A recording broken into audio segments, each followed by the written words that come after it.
Hey guys, I'm back with Junie B. First Grader Aloha-ha-ha, Chapter 5.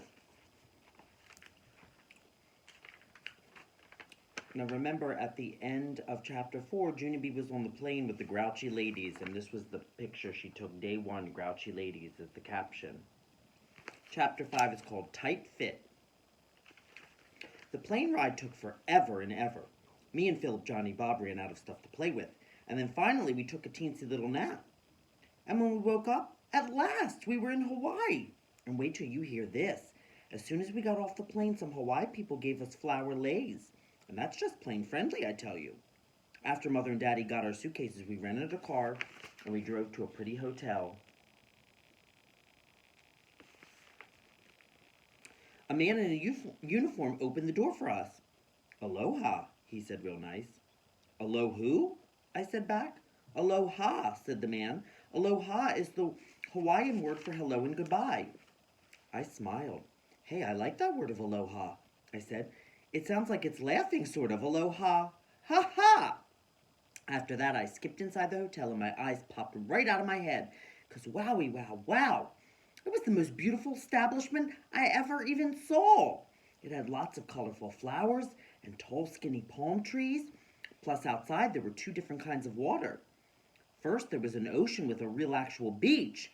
Plus, also, there was a swimming pool with a real actual diving board. And that's not even the end of the beauty. On account of when we went to our room, there were two giant beds the size of a queen. I threw out my arms real joyful. Hawaii, I said, you gotta love it. And then I twirled, and I crashed into one of the beds and I fell on the softy carpet. It was very thick and plushy. I did a yawn, and then I curled up very comfortable and I closed my eyes. Daddy came over and picked me up, and then Mother put me to bed, and I slept all the way till morning. The sun shined in my eyes. I stretched very sleepy, and I looked all around the beautiful room, and then bingo! I remembered. I'm in Hawaii, I said.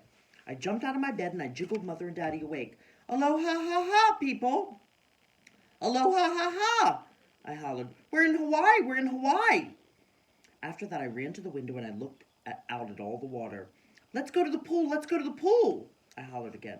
Mother and Daddy sat up and yawned, and then they looked at each other and they flopped back on their pillows again. Old people on vacation are not that fun. I did a big breath at those two. And then I went to their bed and I jiggled them some more till they got up. And then finally they got dressed, and we went to a restaurant for breakfast. And yippee, hooray! Right after we ate, it was time for the pool. Only here's the happiest part of all.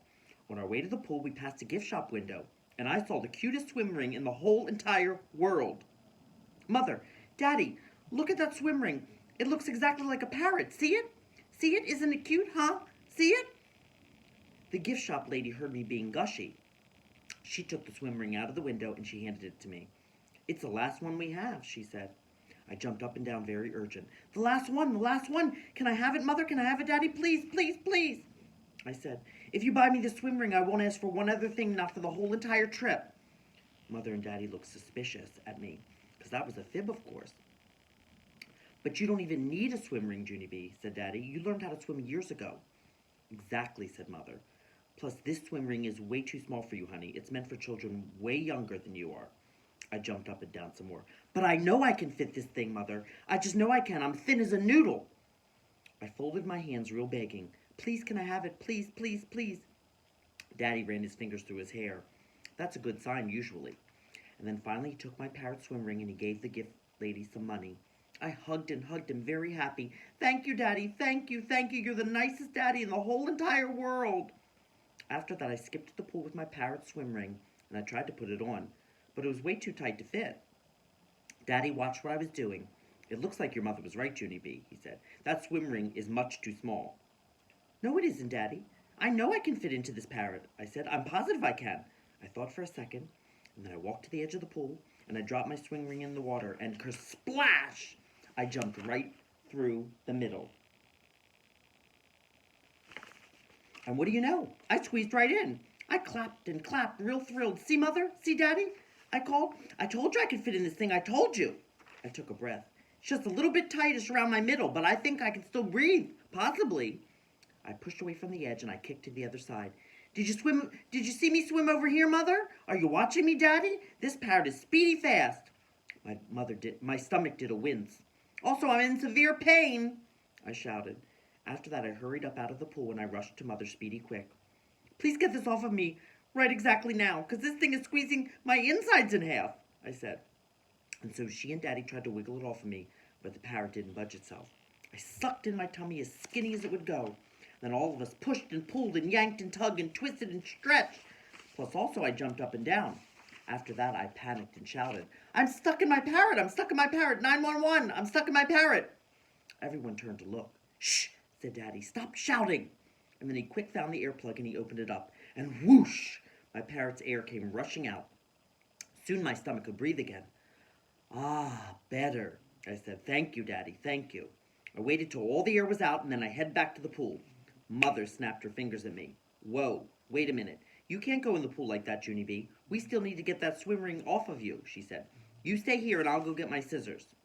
I raised up my eyebrows at that word. Scissors? I said. Yes, said Mother, I can cut that swim ring off of you in no time.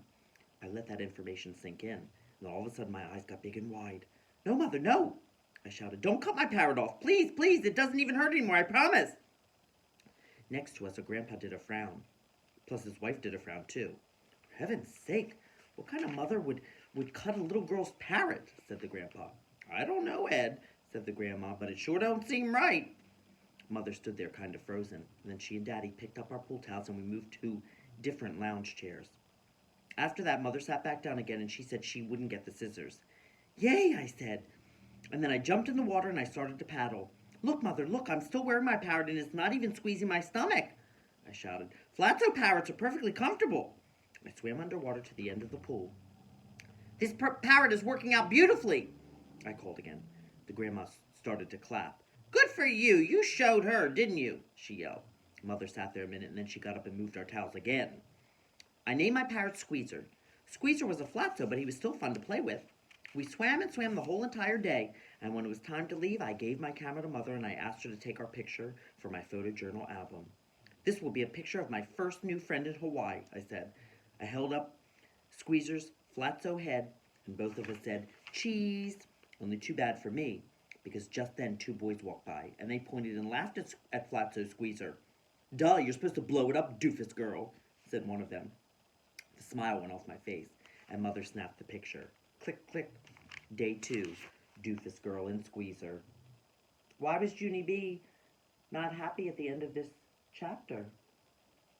Think about that, and I'll be back next time for chapter 6.